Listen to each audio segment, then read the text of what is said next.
I don't suppose any car this year will require less introduction than this. Come on people, it's the new GT3.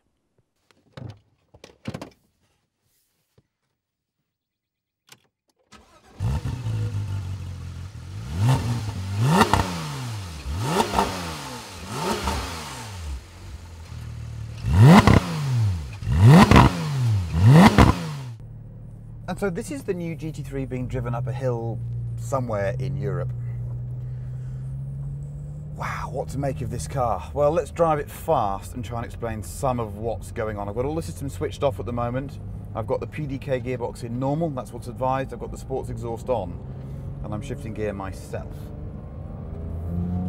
This is quite a car. Revs to 9,000 RPM.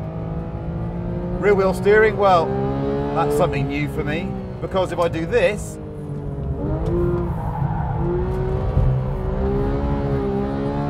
then the steering goes to absolutely fixed.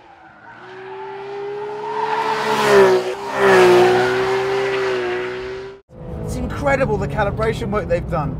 The chassis is a massive step on. We've got a wider front track. The car just turns so much better than the 997 version. And because of the four-wheel steer working now actively, it's much more agile, much more agile. Steering, well, we'll touch on that again in a minute. The steering is superb compared to the normal 991. There's a load more weight. I just feel more connected. Now, let that engine go. 8, that's 9. The last 500 RPM. Wow, just wow. Interestingly, when I'm driving like this, I'm not actually thinking, where's my manual gearbox? But that does come, I assure you, that does come. This isn't quite one of our normal videos. It was a smash and grab effort shot on my own, hence the camera sitting in the passenger seat most of the time, because we had a chance to drive an engineering car very early and I grabbed it. But before we delve further, let's have a look around. You really need to see this thing in the flesh to appreciate how much punchier it looks than a base 991. That protruding chin line, the big splitter element and some gaping intakes give the 991 GT3 a menace that's missing in the base car. You'll need the optional front axle lifter in town as well.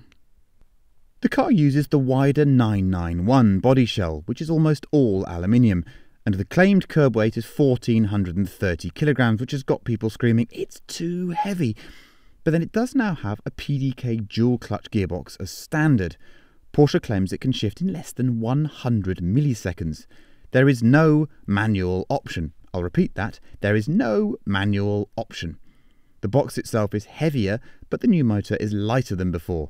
It's a 3.8 litre flat six based on the Carrera motor, and it produces 475 horsepower at 8,250 RPM and 325 foot-pounds of torque. The limiter is set at 9,000 RPM. The claimed 0 to 100 time is 7.5 seconds, which is naffing fast. The ring lap time is 7 minutes 25 seconds on both OE tyres, the Dunlop and the Michelin. These are the optional 20-inch forged rims, which look achingly gorgeous and are beautifully dished at the rear. For the first time, there is an OE Dunlop tyre, measuring 305/30 at the rear and 245/35 at the front. The rear steering works in the opposite direction to the front wheels below 50 miles an hour and in the same direction above that speed. So at low speed, you get a shorter wheelbase feeling, and at high speed, a longer wheelbase feeling for stability. The interior is pretty subtle. This car has the Club Sport pack, which gives you a bolt-in rear cage and a fire extinguisher. The carbon buckets have fixed backs. All the control surfaces are Alcantara covered, except this engineering car has a leather wheel. And there's enough GT3 badging to remind you that you're not driving a Carrera, although you should be shot if the way this thing demolishes a road doesn't decide this for you. There are some funky GTR-esque gadgets too. This performance meter thing I didn't really understand, and the G meter is a bit pointless too, but then people love toys. Me? I'm kind of more interested in the way the new GT3 drives. Now, I've thought long and hard about how to approach this car, how I should approach it as a journalist, how I should approach it as a previous GT3 owner, as I should approach it as a GT3 fan.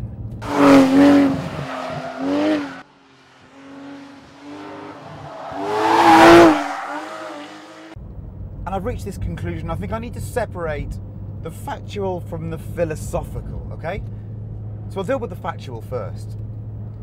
This is what I see as the facts of the situation. Company like Porsche, any company that makes sports cars that's a sort of pioneer, a market leader, whether it's a Ferrari or a Maserati or a BMW, an Audi, a Mercedes AMG, they have to improve on the car that they replace, right? So the new GT3 had to identify what the old 997 GT3 did and do those things better. Lack of knowledge of those cars, because I spent quite a bit of time in them, and the way I saw it, the following things were not very good. The front axle grip at times wasn't what you wanted it to be. It was a bit of a problem. You found you had a lot of understeer. Getting the car into a corner was a problem.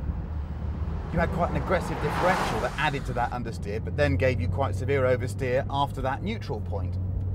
So the front axle of the car was always a bit of a problem.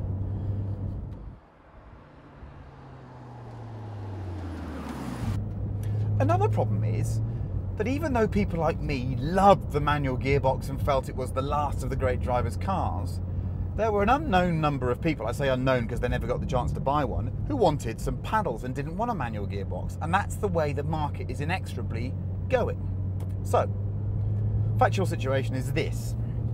Porsche's fixed the front axle problems on this car through a combination of wider front track, a totally different set of kinematics and lower arms to a normal 991 Carrera, and this very clever rear wheel steer system. We can break down how it works and the way it does things, but the reality is on the road, you just don't notice it. You just have a steering wheel that when you turn the car, makes this car feel a whole load more agile and transparent and easier to go fast in than a 997. It just wants to go into corners. They have got a 997 GT3 here. I just jumped into it and it feels ancient by comparison. You can't believe how much arm work you've got to put in. So yes, in those terms, it's a massive result. The steering, oh yeah. There are no mechanical hardware changes to this over a Carrera. It's just a calibration and software job, but by hell, if this steering doesn't appear on every single 911 soon, I'd be amazed. Okay, we've got different tracks, we've got a different tyre, we've got different spring and damper rates, we've got a solidly mounted lower suspension arms. That all helps give us a better connection to the road, but this is by far and away, in fact, by a margin I can't even explain, better than any electric power steering I've ever driven. It really is quite superb. Got a load more weight to it. Not once today have I thought, I wish it had hydraulic steering, and that's a surprise because I thought I would.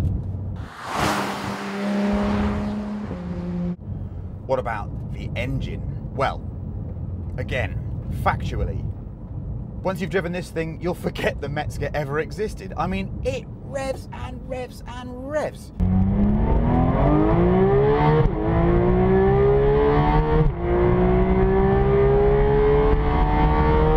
Okay, it's only 500, 600 RPM more than last time, but that last 600 RPM, the noise, this sort of hard mechanical valve train noise that comes through, that is addictive, absolutely addictive, and it's a step change, it's something entirely new. Okay, it doesn't rattle and graunch and make quite as many characterful noises as before, but this doesn't feel very related to a 9A1 that comes straight out of a 991 Carrera. It feels very different, very different. How they're going to make it reliable to 9,000 RPM over 100,000 miles, I don't know, but they're Porsche, so I'm sure they will. Let's talk about the transmission. Comfortably the best PDK that Porsche's ever made. Fast, intuitive, and just a step beyond in terms of what you can extract on the road in terms of performance, and for many people, I suppose, enjoyment.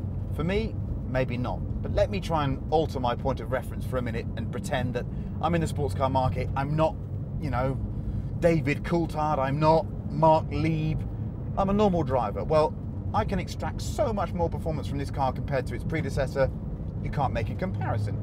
You just pull a lever, down 2 gears, I execute a perfect heel and toe, I'm into the turn because that front axle wants to turn, I've got an amazing traction from those massive rear Dunlops on this car. It's easy. It really is easy. And it's, do you know what? Earlier I was going really quite fast on some technical roads, And I didn't once think I want a manual, because I realised that if I had a manual, I'd almost have too much work to do. Where does that leave us? Well, it leads us to the philosophical question, and that's, should I be in a car with a badge that says GT3 on the boot and all this heritage and history, and not once have I changed gear myself in the time I've been talking to you? I've just left it in automatic and it's been doing it all for me. Philosophically, is that acceptable? Is that the way things should be? I'm not so sure. I think this car objectively is everything I'd hoped it would be and better. You know, it's so fast, it makes an amazing noise, it just takes the game to a new level.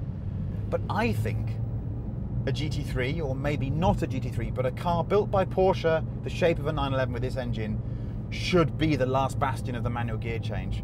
I think it's a massive shame that they haven't made the car with a manual gearbox, but I can't beat up what I've got here because it's so good. It's such a good car to drive and it is so much fun. But I do miss the fact that it's not a manual, and I think there is a small portion of the marketplace that will feel disenfranchised and might not go out and buy the car. My guess is that for every one that doesn't buy it, there might be 3 or 4 that do buy it because of what it's become. What does that tell me about the GT3? It probably tells me more about my beliefs in cars and what I want and how that doesn't sync with the marketplace than it does about the GT3, if I'm being honest with you. But when you're up it, when you're driving it fast and you step out of it, it is a piece of work.